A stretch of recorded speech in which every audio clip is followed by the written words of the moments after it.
Thank you for watching. Subscribe on Deceived Husbands for more stories. I glanced at myself in the mirror, rubbed a little blush into my cheeks, and took a brush to my hair for one last touch. I sighed, stepped back, and put on the short blue dress I bought 2 weeks ago. It was perfect, not too short and not too long. I still had good legs and loved to show them off. Mike always made comments about them, and I guess he convinced me how good they were. I slipped on my heels, snapped the back straps, and stood up. A touch of perfume and a last touch of the light pink lipstick, and I was ready. "Okay, Rebecca, are you ready for this?" "You still look good, girl," I said to my reflection in the mirror, trying to convince myself that I was ready for this. I'd been on a few dates, and I had to admit that they were pretty much disasters. Maybe this one would be better. I walked down the stairs and into the living room where John and Lily were playing. They were my 9-year-old twins and the love of my life.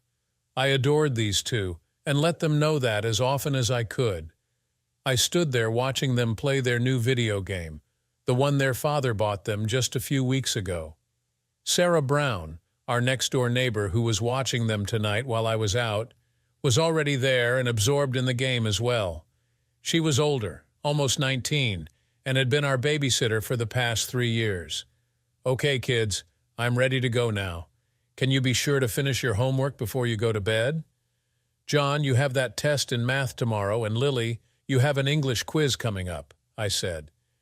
They turned to look at me, and as usual I saw the disapproval on John's face. I didn't want to start, so I turned to Sarah and said, "Be sure you check their work to be sure it's done, okay?" "No problem, Mrs. Ford. They always do their homework for me, don't you guys?" Sarah replied. John turned away, not answering. I knew he was angry at me, but I couldn't give in to him. Lily smiled and told me how nice I looked. She wasn't pleased with me either, but she was never as obvious as John. The three of them turned back to the game, so I walked out and into the hall. I got my jacket and laid it over the banister, ready when Tom came to pick me up. I walked into the kitchen and sat down at the table, less than anxious to go out tonight, but I had to get myself back into the dating game. It was really hard and so different now. It had been almost 18 years since I had gone out on a date. After all, I had been married for 16 of those years and dating my ex-husband for the 2 before that. My divorce was final 7 months ago, and this was only the second time I had accepted a date. Tonight was with Tom Harris, a co-worker of mine at the marketing firm where I worked as an assistant, and a reasonably good-looking guy. He had been asking me out for over a month, and I finally accepted. I liked him, but that was it. He was just a friend as far as I was concerned, but I knew he wanted more. I told myself for the 10th time that maybe this was a bad idea. Maybe if things had been different, I would be engaged and probably married by now to Mark Peterson. Mark and Mike worked together and used to be friends. They both worked for Anders, Bell, and Collins, a company that specialized in handling corporate mergers and acquisitions. They were investigators who dug into corporate finances and determined what obligations and debts they had and the value of their assets. It wasn't until later that I learned they were always in competition for the top spot in the company. Mike had the edge, or so most of his contemporaries said. Mark was good, but not as good as Mike. In spite of their competition, Mark was at our house often for parties, barbecues, and the like. I knew Mike didn't like him all that much, but I had no such problems with Mark. I knew he was single with an ex-wife who he never spoke of and no children of his own.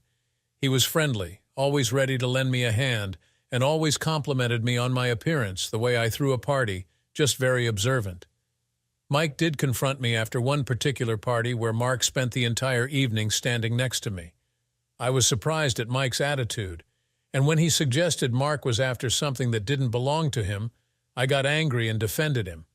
We didn't talk for days after that one. Mark had been our friend for almost 3 years before it all blew up. That's when I found out how good a friend he was after all. He was the one that had my best interest at heart, and the one that made me aware of my husband's philandering. He was there for me when he brought those pictures of Mike and that blonde he was having the affair with.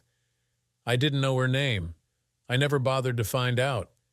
Mark had pictures and dates of the whole affair documented. He produced a private investigator's report which he paid for out of his own pocket. The whole thing was there in black and white. He admitted he did it because he had always been fond of me and was so upset when he found out about Mike that he didn't want me to be hurt any worse than I would be if it went on longer. When I confronted Mike, he blew his stack and screamed at me. He wanted to know who gave me those pictures and that report, but I wouldn't tell him. There was no reason to point to Mark. It would only make him more defensive. He denied the whole thing, telling me he had never been unfaithful to me or our marriage, but he couldn't answer the questions I had for him. I asked him why, who she was, when he did it, and why he chose to cheat on me. He wouldn't answer me, saying none of it was true. When I showed him the pictures, he took them, glared at them with anger, and threw them on the floor, telling me that none of that ever happened. I had the proof, and he still denied it. I got so angry at him that when Mark convinced me to take out a restraining order on him and make him move out of the house, I did. Mike was very hurt and angry when the police served it on him. He continued to deny everything right up until the time I filed for divorce. He vowed to fight it every step of the way, but I enforced the restraining order to keep him away from me and out of the house. And I got a good attorney. She was the best at divorce, and she said we had an open and shut case. The only thing I wouldn't do was refuse to let Mike see the twins. After all, he was their father, and they wouldn't understand why. I wanted to make him stay away. They complained when he didn't come home, but I tried to explain that he couldn't live there anymore. They took it hard, but I told them he would see them as often as he could. I let him know through my lawyer that I wanted him to spend time with them, and he agreed. I just wanted notice so I could be gone when he came to pick them up.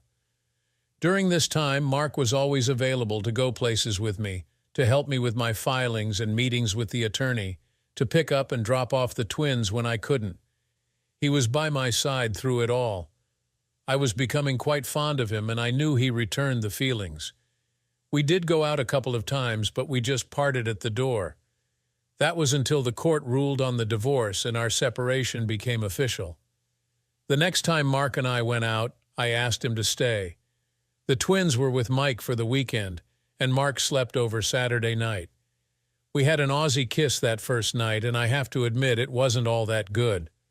I think it was because I was still married at the time, and I was nervous and a little guilty.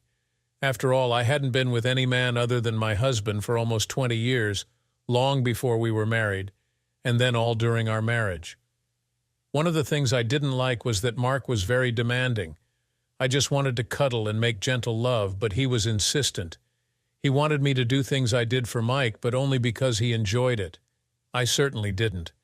But I was fond of Mark and felt it would get better as we got to know each other. After that, it did improve, but it never was as good as it was with Mike. And Mark was always frustrated with me because of my reluctance to do those things he wanted.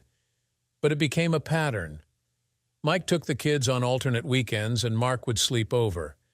That continued until one Sunday morning, Mike came back with the twins to grab an extra pair of shoes for a trip he planned. Mike stayed outside as the twins came running up the stairs to get their things. I heard them and came out of my bedroom to ask what they were doing. As I spoke with them, Mark came out of the room wearing his robe, and the twins saw him. I saw the shock and anger on John's face and the tear that started in Lily's eyes. I was about to say something when John ran down the stairs, his sister following. They went out the door, slamming it behind them. I had no choice but to let them go. When Mike brought the twins home that Sunday night, he came in with them, something he hadn't done since I filed the restraining order. He waited until the twins ran upstairs and then looked at me with the coldest, angriest look I had ever seen on his face. I don't want that man in this house again until we are divorced. I had 2 frightened and devastated kids on my hands this weekend because they saw that man in your bedroom. Have you no shame? Don't you know what it says to our children that you are sleeping with another man while you are still married to me? You accused me of doing the same thing, even though I was innocent. But I think now that I understand you were cheating on me with Mark for some time and made up that story about me just so you could divorce me. Well, that was unfair, and you know it. But this will stop right now, or I will go to the court and ask for full custody on the basis of your immoral behavior. Make your choice now." With that, he turned and walked quickly out the door, slamming it behind him. I stood there in total shock. What the hell was he talking about? Making up a story about him cheating with Mark as a reason for filing for divorce? He was crazy, disturbed at the threat of losing me and his kids. Of course, that was what it was. Now I understood, but he was too angry to push now. I had to cool it with Mark, at least in my home. We could meet at his place or go to a motel. I could do that. Actually, I could even do without Mark until after the divorce. He was the one that enjoyed the Aussie kiss more so than I did. As I said, things would have been so much simpler if Mark had lived. But just 3 days before my divorce was final, Mark was killed in a traffic accident. The cops told me it was a 2-vehicle crash, meaning Mark was in his car and there was one other car involved, but that driver was never found. The cops say he was probably struck by the other car or truck, lost control, skidded off the road and into a tree. He was killed instantly, or so they said. I wondered later why he had been on that road at that time. He was supposed to be with me to help me in my time of sorrow over my upcoming divorce. He promised me he would be there, so why was he somewhere else? I was very sad when they notified me of his death. Sad, but strangely that was all. I wasn't sure why they contacted me, but apparently he had something in his car that mentioned me. I was very fond of Mark and thought we might have had a future together, but I was surprised by my ability to get over him so quickly. Maybe he was just a good friend when I needed one and nothing more. Now I'll never know for sure. The divorce was very hard on me. The funeral was scheduled for the same day as my divorce, and Mark had planned on being there with me. Now I had no choice but to go to the funeral alone. I was surprised at the lack of people there. I was one of only a very few, and most of them people I had never met. It was a simple and quick affair, a few words, and then it was over. Since I knew no one there, I left immediately and went on to the divorce. Mike was there with his attorney, and he was sitting across from me looking at the wall behind me. I could see he was still angry, and I was still surprised. After what he did, why would he be angry at me? It made no sense. But he chose to agree to the divorce when Mark threatened to post some of the pictures on the internet for the world to see. Mark told me Mike agreed rather than have those pictures out. Mike never told me anything about that meeting, so I had only Mark's word. As I took my seat, Mike finally looked at me. I was shocked at the look in his eyes. They were as cold and angry as I had ever seen. I wanted to say something to him, something that would make him see that this was all his fault. But I couldn't think of anything more to say other than what I said to him when I confronted him. He refused to admit his guilt then, so now would be no different. I shook my head and looked away, not feeling comfortable with that look. Mike continued to stare at me until he said very quietly, "Are you still convinced I cheated on you? You believe I could do something like that to you and my kids? I will say it one more time, I never cheated on you. Never." I looked into those eyes that were so cold and answered him the only way I could. "I have the proof, and you still won't admit it. So long as you choose to lie to me and not admit what you did, we have no marriage." I had been very sure of myself when Mark was there to support me, but seeing the look in his eyes and the sound of his voice, my confidence was shaken. What if then we have no marriage? Mike looked away, and the anger on his face was so intense it scared me. But I was safe here in this room. Actually, if truth be told, I knew I was safe anyway. Mike would never hit me. The man he was couldn't do that. The meeting went very quickly, and the attorneys gave us the final paperwork to sign. I was to keep the house, get half of all assets, child support from Mike in the amount of $500 per month, and alimony of $150 per month since I was working and made sufficient money to support myself. The alimony amount was a compromise. Mike wanted to refuse to pay anything to me, claiming that I had created a false set of documents to force the divorce. He claimed that Mark and I were lovers and working in collusion to blame him for an affair that never happened. The judge denied his suit when she read the private investigator's report and viewed some of the pictures. I have to admit that I still don't understand Mike's claim that Mark and I were lovers. I never even dated Mark until after I filed for divorce, and I only had an Aussie kiss with him once our separation was official and our marriage had been ruled over. That happened after Mike's suit had been denied. So where he came up with those accusations was beyond me, not like my claim based on real evidence. I know Mike still believes what he said in that countersuit. I never tried to correct him. It would have been a waste of time. I was interrupted by the doorbell. I got up, walked into the foyer to see that Sarah had already opened the door. Tom was standing inside, dressed very nicely in a dark suit and a beautiful blue striped tie. He was a nice-looking man and always made a nice impression. My twins had not come out of the room. As usual, they disapproved of my dating. They always asked why Daddy wasn't the one I was going out with. I always answered the same way: Daddy and I are divorced and no longer together. They never accepted it. "Okay, good night, kids. I won't be late. Be good and do your homework," I said.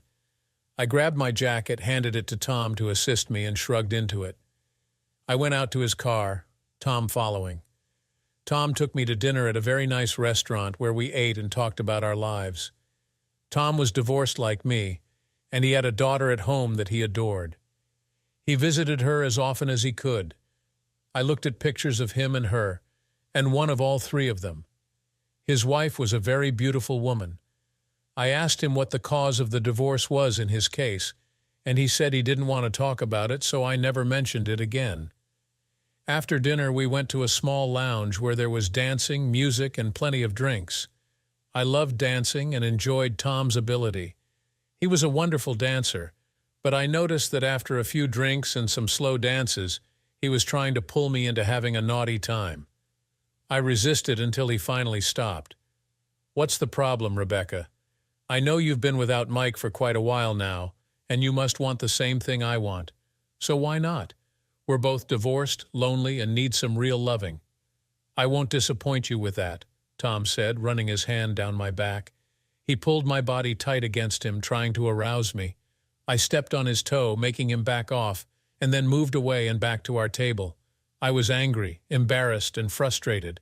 I enjoyed the feel of him against me, but it was not the same. Mike used to do the same thing when we danced, but he was smoother and more playful about it. He knew I loved dancing and wouldn't even suggest anything like that until we were ready to go home. What was wrong with Tom? Tom followed me back to the table, looking angry as well. "What the hell was that all about? I was just trying to let you know that I find you very attractive and I would love to make love to you. Isn't that what you want too?" "No. This was supposed to be a friendly date, nothing more. I never gave you any other impression. I never told you or even suggested to you that I wanted anything like that." "Damn you, I want to go home now," I replied. Tom argued, tried to convince me he would behave, but I just wanted to go home. Damn it all anyway. Why did I end up comparing guys to Mike? I always did it, and I never intended to, but they just weren't the same as him. He did everything right. He always knew what I wanted and what would make me happy. As Tom drove me home, silent in his frustration, I continued to think of what was wrong. I knew what it was, and that made it even worse. I still loved my husband, Mike, regardless of what he did to me and our children. He was perfect in so many ways for me. He knew me, he took care of me, and he always knew how to make me happy. Why did he do it? Why did he cheat on me with that woman? I didn't even know her name or where she came from. Mark knew. He took care of all the details during the divorce. He gave the lawyer all the information, and Mike continued to deny it over and over. He even begged me to listen to him, to believe him when he denied it. But I saw those pictures, the ones that broke my heart. I saw him on top of her. As Tom pulled into the driveway, I opened the door, telling him there was no need to walk me to the door. I was still angry and frustrated, and I wanted nothing more than to get into the house. I was so intent, I didn't even notice Mike's car in the driveway. I guess after 16 years of something, it just fit and didn't even alert me. I walked rapidly up the walk and opened the front door, letting myself in. Tom had already backed out, and I heard the angry sound of his tires as he drove away. I took off my coat, hung it in the hall closet, and walked into the family room where I expected to see my twins and Sarah playing as usual. What I found was Mike with both kids wrapped around him as they played on the floor. Sarah was sitting on the couch, laughing out loud as they tried to get the game controller from him. I was struck by the joy on their faces and their happy laughter matched by the smile on his, and I couldn't help but smile as I watched them, unable to move or speak, overcome with the pleasure it gave me. As Mike rolled away, the controller held high, he saw me standing there in the doorway. His smile disappeared like a light switch had been flipped off.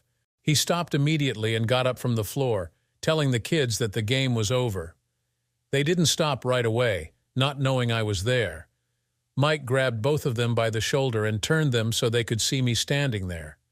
I was still grinning at them, but I suddenly noticed that I was the only one still smiling. All the joy and laughter was gone, the silence following the laughter deafening.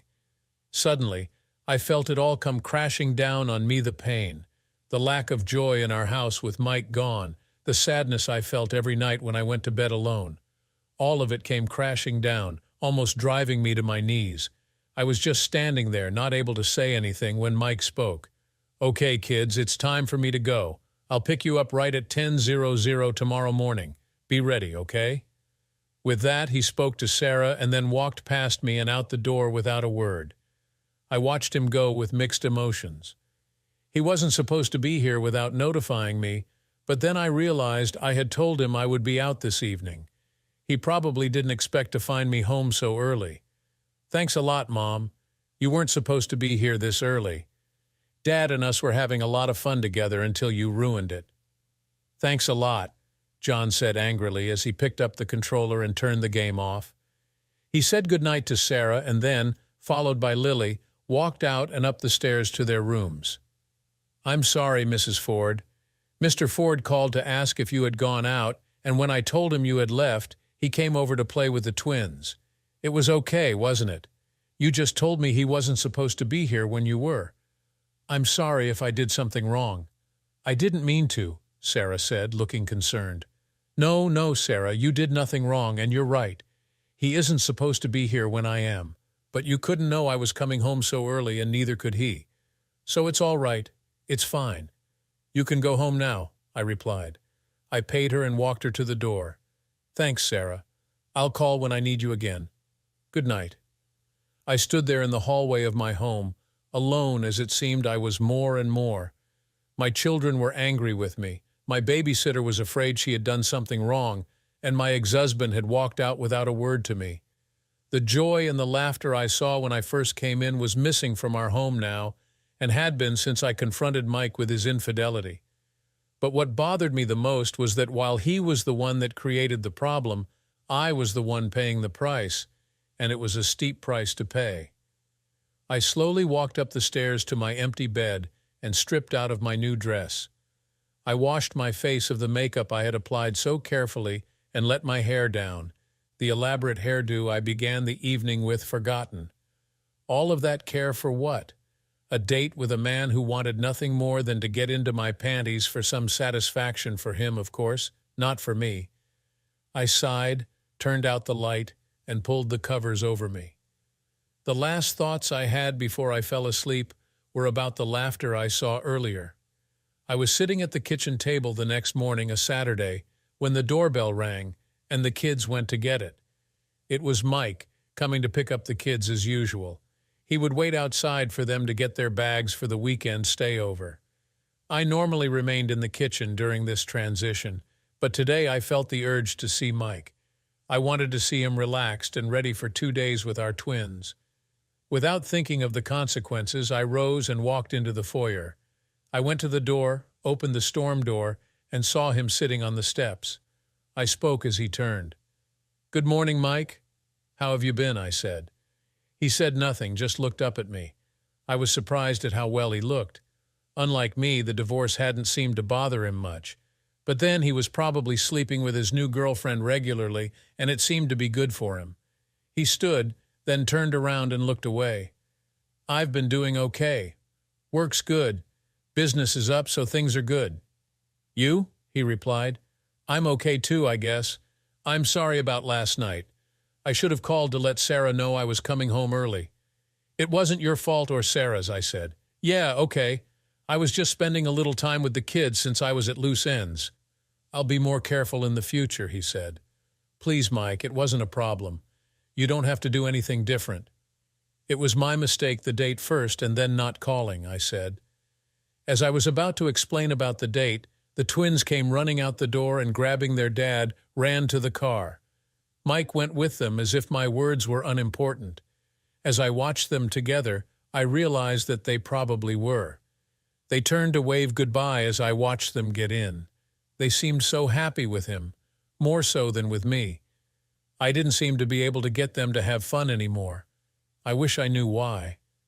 I went back in, dreading the weekend without my kids. They were my only salvation now. Where I used to love the weekends, Mike and I sleeping late and listening to the kids downstairs on their PlayStation or watching cartoons or just having fun, now it was just me. If they weren't with Mike for his weekend, they were gone to practice for something or other. This weekend was typical. With Mike gone, Mark gone, and now John and Lily with their dad, it was just me. The day promising to be very empty. I spent the remainder of that day reflecting on my life. I was alone now, only my kids to keep me company. I worked at a job I didn't particularly like. I slept alone. I only dated occasionally since most of the guys I met were usually married or not candidates for anything other than one-night stands. I managed to survive the 2 days, and on Sunday fixed a small dinner, knowing the kids would be home, but that Mike would probably feed them before coming back. He usually did that, taking the time to talk to them and make plans for the next weekend they would spend together. They always came home filled with plans and excited about the next time with their dad. I admit to being jealous. When the kids came home, they talked a little about their weekend but didn't give me any details. More and more, they seemed to consider their time with Mike as their time, not mine. I seemed to find myself more and more closed off from them. I made sure they were ready for school the following day and sent them off to bed. Bored, I soon followed and laid out my clothes for tomorrow, ready for my job. I worked at the bank until 5 days a week, with Saturday and Sunday off. And I had just gotten home that Monday when I heard the phone ringing. I used my key to open the door, and rushing in, I dropped my stuff, ran into the kitchen to grab the phone before the caller hung up. "Hello, this is Rebecca," I answered. "Is this Mrs. Ford? Mrs. Mike Ford?" a voice said. I didn't recognize the voice at all. "I'm Rebecca Ford. I'm divorced now, so it's no longer Mrs. Mike Ford. Can I help you?" I replied. "Yeah, maybe you can. Look, this is Harold Smith down at Elite Investigations. Mark hired me to make up that report, you know, the one that you used to dump your old man. Looks like it worked okay since you're split now. I'm sorry, but I don't know much about you or the report, only what Mark told me." "Why are you calling me?" he said. "Look, lady, it's too bad he had to bite the dust, but Mark still owed me $2,000 for making up that report. Doctoring those pictures alone cost me a couple of $100. Now that you're out from under that creep of a husband of yours, someone has to pay me the $2,000. Since he's gone, you're the only one left," he said. "I don't know what you're talking about." Mark said he paid for that report out of his own pocket. "And what do you mean, doctoring those pictures?" "Why did you have to do anything to them?" I asked. "Don't be funny with me, lady. That report was bogus, and you know it. Those pictures were photoshopped by one of my guys, so don't give me any of that crap. I want my $2,000, or the DA will hear about your scam from an anonymous source. I'm covered, so nothing comes back to me. But you, that's a different story. You wanted to dump that cheap SOB and get half of his money, so you had your lover hire me. I have his words on tape telling me that the two of you planned this, so I'll stop by tomorrow around noon for the $2,000. Have it waiting if you know what's good for you," he said. He disconnected, and I sat there, the phone still against my ear as the dial tone hummed. I was stunned. The report was bogus. The pictures were not real. It was all a scam, and Mark was the one that did it all. He conned me all right. He made up that whole thing about Mike having an affair and got a sleazy PI to make up a false report, complete with pictures, to convince me. And the worst part was that I fell for it hook, line, and sinker. I turned on my husband and refused to even consider that he was telling me the truth. I put down the phone and sat there, my head spinning, my stomach clenching in severe pain, my face flushed. I was feeling sick to my stomach and almost didn't make it to the bathroom before everything I had came up, scalding my throat and mouth as it spewed out. I know I screamed in agony as the truth came crashing down on me. All I could say was no, over and over and over. I tried to get up, away from the commode, but when I stood, my stomach clenched again, the pain forcing me to my knees just in time for another round of heaves, mostly dry since the contents of my stomach were already in the bowl. I bent over, the cramps not letting go, my face drenched with sweat, and my fists clenched in agony as I tried to bring up whatever was left. Each time I tried to get up to wash my mouth of the sick taste, it hit me all over again. My kids found me there on the floor of the bathroom when they came home from school.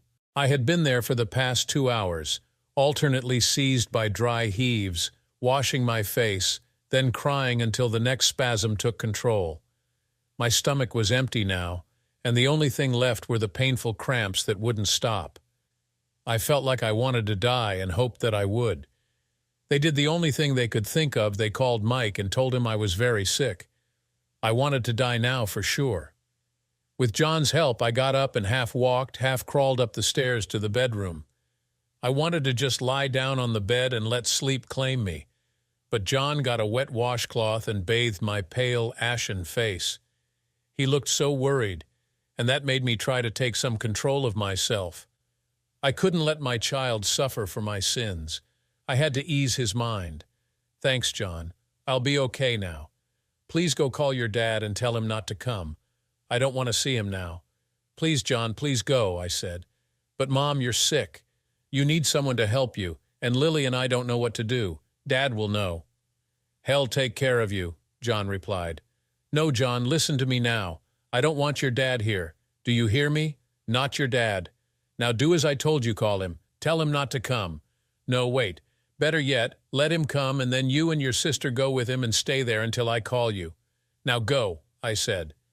I got myself up, pushed my son out the door in spite of his yelling, and locked it behind him. I couldn't stand the thought of facing any of them right now, maybe never again. I was humiliated, and the emotional pain was so intense I was making myself physically sick. I couldn't let Mike or my kids see that. I couldn't. I sank down on the bed, my stomach quiet for the moment. I wiped the back of my hand across my mouth, tasting the sour bite of vomit. I bowed my head, let the tears come, and I cried. I couldn't stop myself. What I had done to my family by believing Mark's story of Mike's infidelity was clear now. I knew it for what it was, a fabrication built up with fake pictures and a fake report about some woman who didn't even exist. And I swallowed it, all of it. In spite of living with my husband for almost 20 years, I never even thought to question the story Mark brought me and the warning Mike gave me about Mark so long ago. I just ignored that as well. I bought everything he told me at the cost of my marriage and my family. As I sat there, I heard the sound of voices coming from downstairs. I waited, praying that they would all go and leave me here alone. I couldn't stand to face anyone tonight. I definitely couldn't face Mike.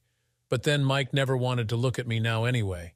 He hadn't for some time, and now, knowing what I did, I couldn't blame him. He must hate me, and I now knew why. He always looked at me with those accusing eyes, pounding on the door. "Rebecca, let me in. Open the door, Rebecca, Rebecca." It was Mike trying to get me to open the door. I just couldn't do that. I had to make him go away. "I'm fine, Mike, just take the kids and go. You can keep them for a few days. I'll call you tomorrow. Please, Mike, just go away," I said. "Rebecca, John said you were sick. He and Lily said you were very sick. Let me in, Rebecca. You're scaring the kids now."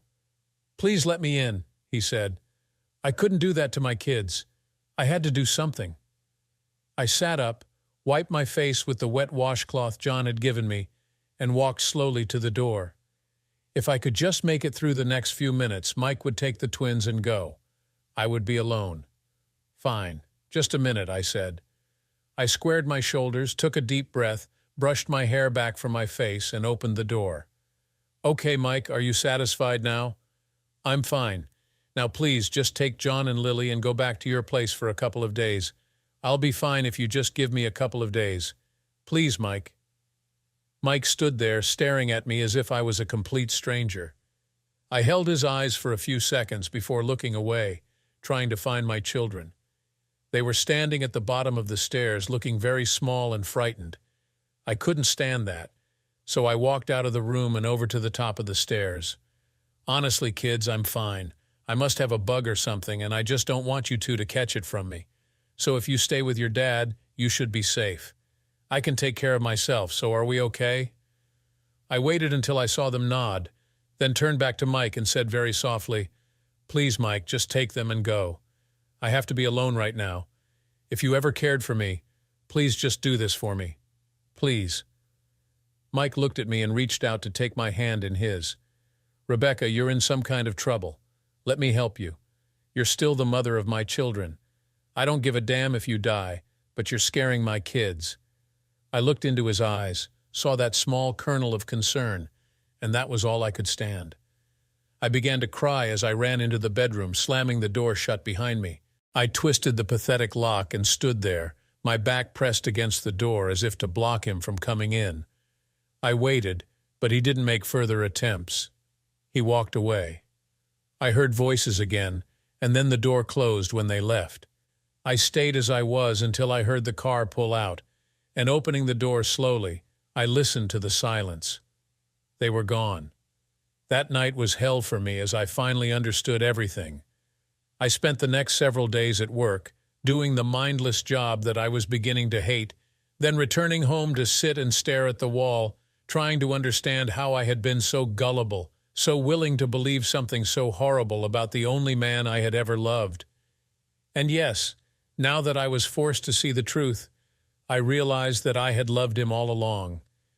That's why the Aussie kiss with Mark never really felt good, why my sadness over his death had passed so quickly, why the dates with men I thought were fine always left me with an empty feeling. That's why Tom left in a huff on our date. I was comparing him to Mike, and he wasn't Mike. None of them were, even Mark. Why hadn't I understood that before now? I paid the man his $2,000 on Tuesday and asked him for the truth.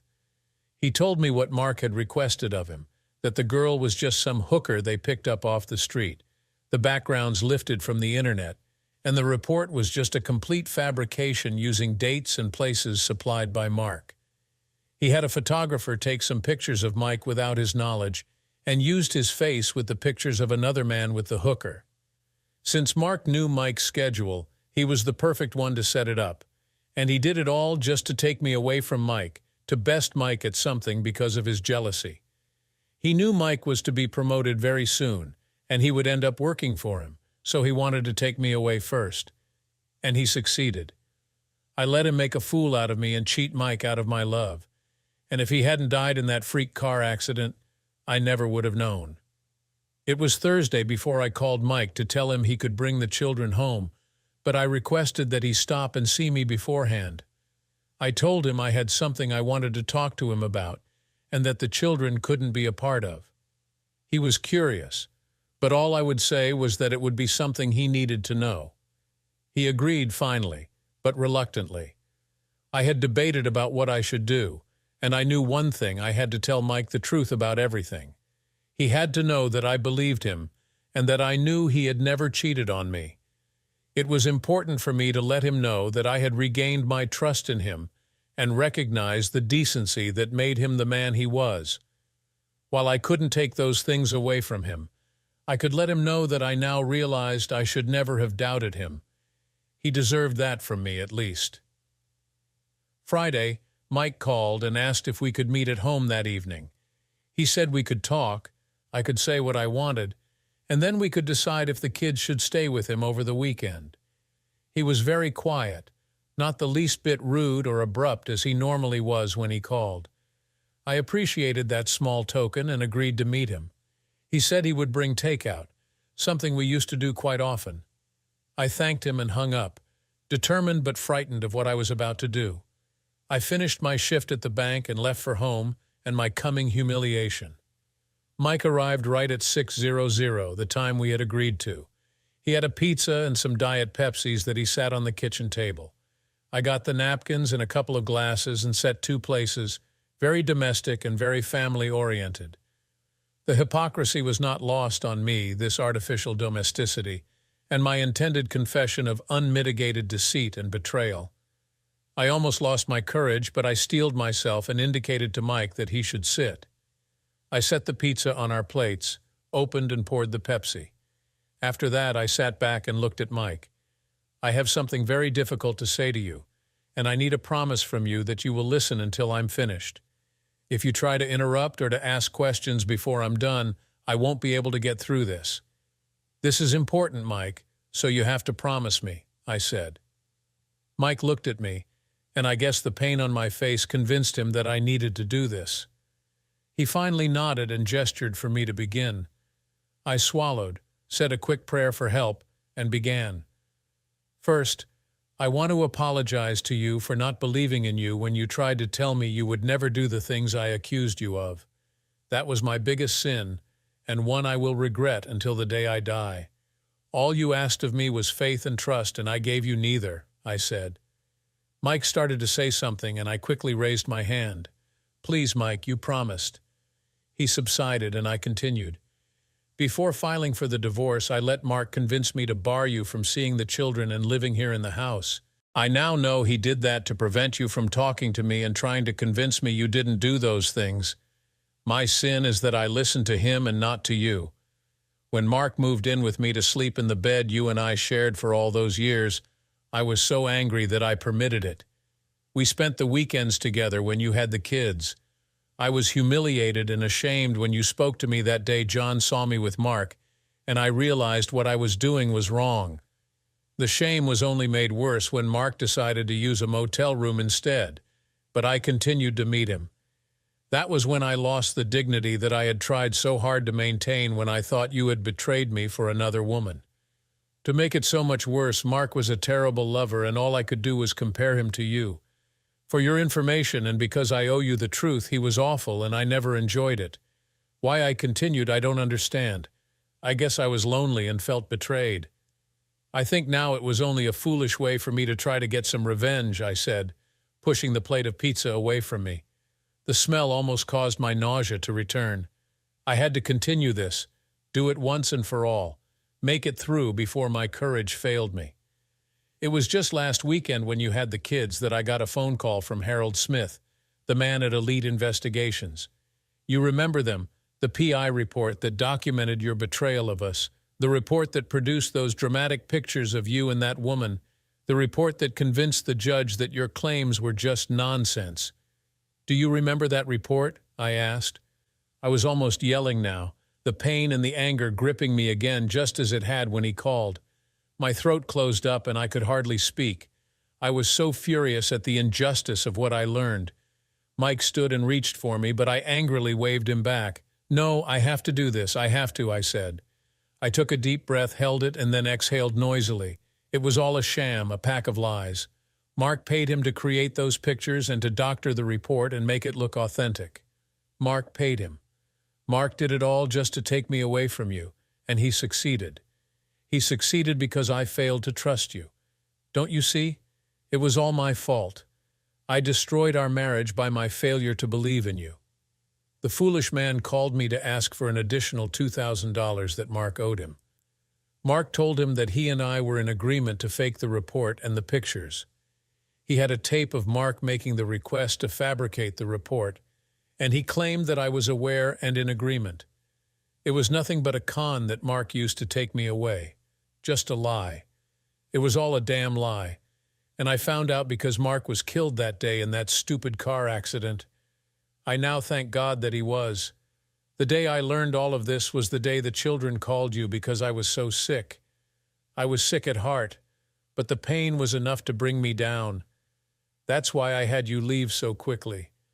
I couldn't stand to face you, and I couldn't stand for you to look at me, knowing I had failed you and betrayed you in my anger. I made it all the way through. I had given Mike the truth so that he could know that I believed him now, that I knew without a doubt that he had never betrayed me. But it was also true that he knew how I betrayed him. It was all over now. Mike could go on with our children, knowing that he had my trust. But now he knew that I had shared an Aussie kiss with Mark repeatedly while we were separated. I had betrayed my marriage vows to Mike long before our marriage was terminated. We were separated but not divorced. I had betrayed him, and now I knew I didn't even have the justification of revenge. I was exhausted. The truth and the emotional toll it demanded of me to tell Mike took more from me than I expected. I was drenched with sweat, my face pale, and my hands shaking with emotion. I reached for the forgotten Pepsi to quench my parched throat. So now you know it all, that Mark betrayed both of us, and that you never failed me while I did fail you. It was so easy for him, and I was so ready to accept the lie. What does that say about me? I don't want to think about it. Just know that I never stopped loving you, even when I was convinced that you had cheated on me. I never stopped, Mike. I never stopped, I said. I stood, looked at Mike, who was sitting there, quiet now. He seemed to be deep in thought. I decided to take this reprieve to say, please keep the twins until Sunday evening as usual. I can't see them right now. I'm sorry, Mike. I'm so very, very sorry for all I put you through. I hope someday you'll be able to forgive me. Good night. I turned and ran up the stairs to the bedroom where I seemed to be spending more and more of my time lately. I heard Mike call through the door that he was leaving, but I didn't respond. I wanted to be by myself. It was only now that I realized that I had destroyed all the good things in my life.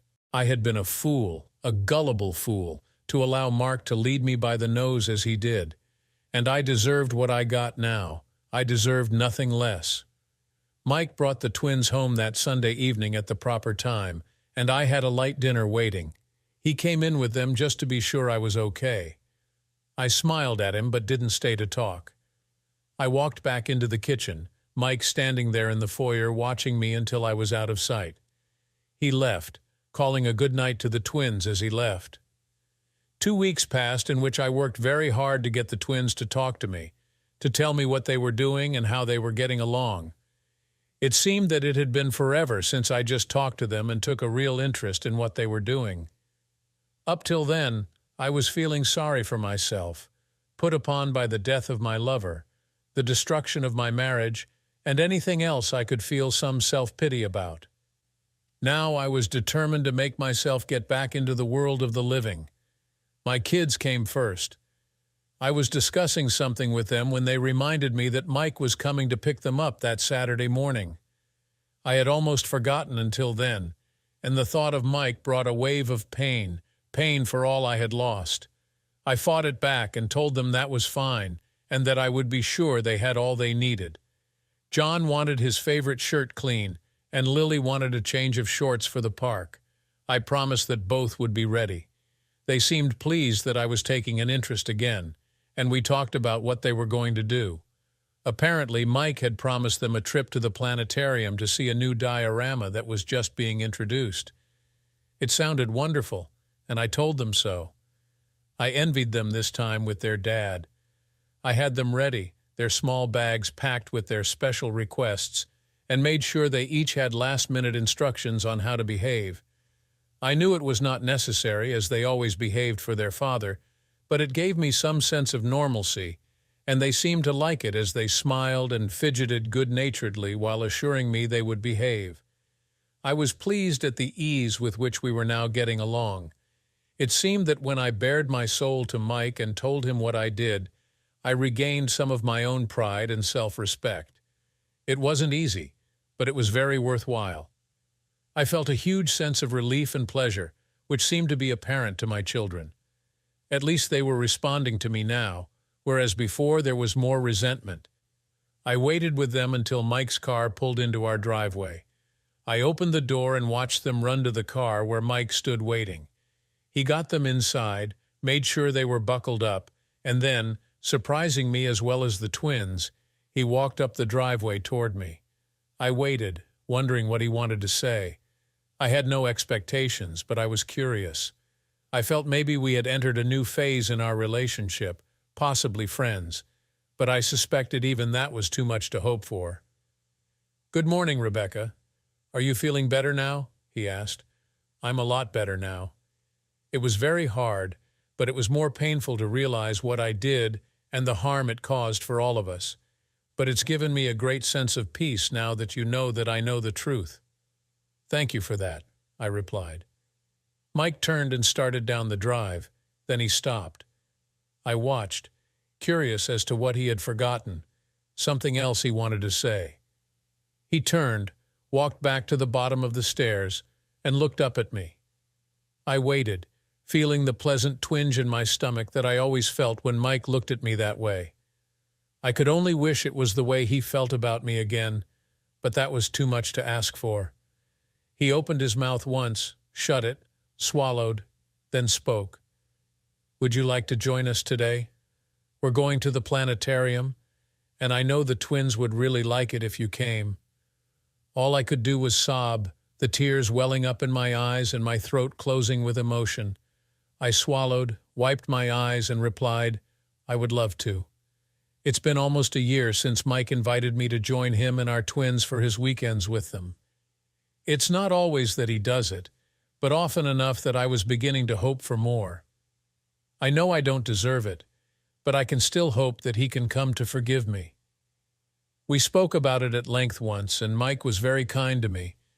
He understood why I was so convinced when he saw the pictures and read the report. He knew that both were fakes, but there was no way to convince me at that time since I thought they were real. And we now knew that Mark was the worst kind of predator, taking advantage of every possibility. He was driven by jealousy and envy. The problem was that while intellectually Mike could understand my suspicions, his heart wasn't as forgiving. He said only that he was sorry I couldn't trust him more, especially when he told me that he was innocent. I've done all I could to make him understand that even though I thought he was unfaithful to me, I never stopped loving him. I let him know that my time with Mark was not wonderful, that the Aussie kisses with him were always unsatisfactory, and that I continued to always compare him with Mike, and that Mark always came off second best in every way. As to dating, it was hopeless for me since I continued to compare them all to Mike. He hears me, he listens very intently, but he just shakes his head.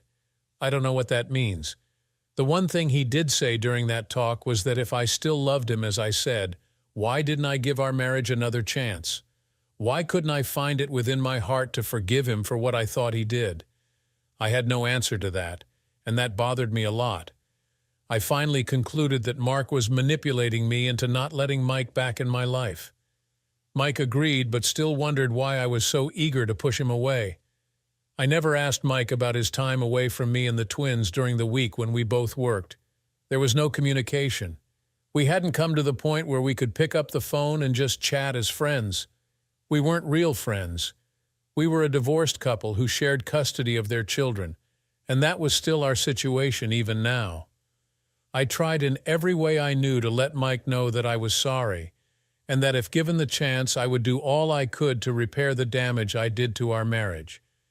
He seems to understand that, and he sometimes says things that lead me to think that maybe, oh well, just maybe.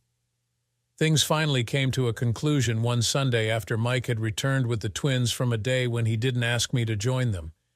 It was a long weekend for me, wondering what they were doing and why they didn't ask me to join them. I told myself that it was nothing, just Mike wanting to spend some quality time alone with them.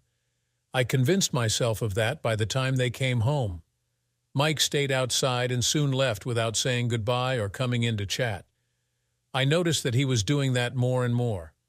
I spoke to John and Lily that evening and casually asked them what they did that day. We were on good terms again, and we did often talk about their time with Mike. This time I caught the look that passed between John and Lily before Lily spoke. Mom, we talked it over between us, and we have to say something. We promised Dad that we wouldn't, but we don't think that's fair to you because we love both of you the same, she said, looking once more at her brother before continuing. Dad has a girlfriend. Her name is Cindy, and she's very nice. She has a daughter, Katie, who is our age, and the 5 of us have been spending a lot of weekends together. Lily looked at John and he nodded. He picked up where Lily stopped. I had stopped breathing, dreading what was coming. This weekend was a lot of fun. We went to a cabin at Pine Lake and spent the whole weekend there with Cindy and Katie. We think Dad and Cindy were together at night, but we aren't sure. They didn't say anything about it. John seemed to be embarrassed, but he swallowed and continued. I held my breath because I knew what was coming. I steeled myself, gripping my hands so tightly that my fingernails were digging into my palm. My throat was already tight, and my eyes were beginning to blur with the tears that I just barely held back. But Dad did talk to Lily and me and told us he wanted to ask Cindy to marry him. He wanted our opinion of that and to be sure how we felt about her. He said he would talk to you about it before he asked her. There it was, done. It was over now, once and for all. My hopes and my prayers weren't answered. Even from the grave, Mark won. He destroyed Mike's love for me and left me behind with nothing but the ashes of 20 years. He must be laughing now. He must think that he had accomplished his purpose. But the joke was on him. Mike was happy again. He had found someone else to replace me, someone who would believe in him. After all, wasn't I the one that refused to believe that he might be telling the truth? And as I thought about it, I realized that I was the only one that lost. Mark destroyed me and my marriage, but not the man he hated and envied. Mark lost his life without knowing he had failed. How ironic. I lost everything, and the pain of my choice to believe Mark over Mike was mine to bear. The price for my betrayal and my lack of trust in my husband and my marriage was due in full. All I could do now was pay that price. Thanks for watching. If you were in Rebecca's shoes, what would you have done differently? Let us know in the comments below. Don't forget to like, share, and subscribe for more real-life stories. See you next time.